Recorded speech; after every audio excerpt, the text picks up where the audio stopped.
Okay, very last component that you could do after articulation, something called the vowel tree. Lower this a little bit, hopefully the camera doesn't fall down. Okay, the vowel tree, the idea is that different vowels have different inherent pitches or musical qualities. Their inherent pitches or thought frequency. And if you find yourself sort of on one note, you can play around with this vowel tree, this vowel ladder, to break apart language to find more horizontal movement through your range in relationship to text. So here it is. Zoo. Whoa. So an example. So if I was going like, to be or not to be, that's the question, where it all feels like it's coming through my mouth and it's very limited in range. To be or not to be, that's the question. I would give myself the vowel tree or a client vowel tree, and this is what I would do. Zoo. Whoa. Sha. Ga. Ma. Fa. Ha. Ba. De. Pe. Kiri. Rikape. Debaha. Famaga. Sha. Wo. Zoo. One more time, it feels so good.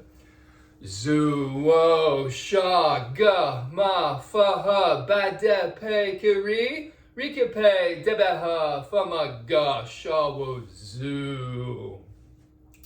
So the idea is each of these vowels, the hoo, ho, ha, the ha, ha, he, they're all living, ha, in different areas of the body, through different resonators.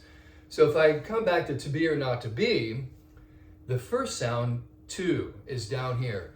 To be or not to be. So all of a sudden I'm like, whoa, there's so much more range.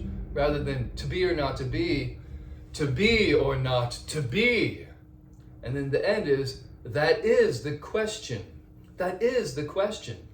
So rather than to be or not to be, that's a question, I could go, to be or not to be. That is the question. So all of a sudden I'm feeling more movement through my voice. And it may be a subtle shift, but all of a sudden there's more musicality. Feels like there's more of this move. Yes, I'm going horizontally along the text, driving to the end. But I also feel more as if the language, the images, the words are living in different parts of me. To be or not to be. That is the question. To be or not to be. That is the question. So you can play around with different stresses, everything, and you definitely don't want to start singing the text.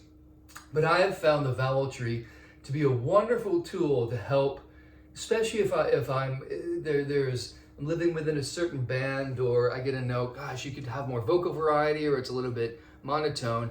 It's a wonderful rehearsal tool, not performance tool, but rehearsal tool to really explode the text and discover the intrinsic musicality, the intrinsic pitches of all these different vowels, which of course make up language.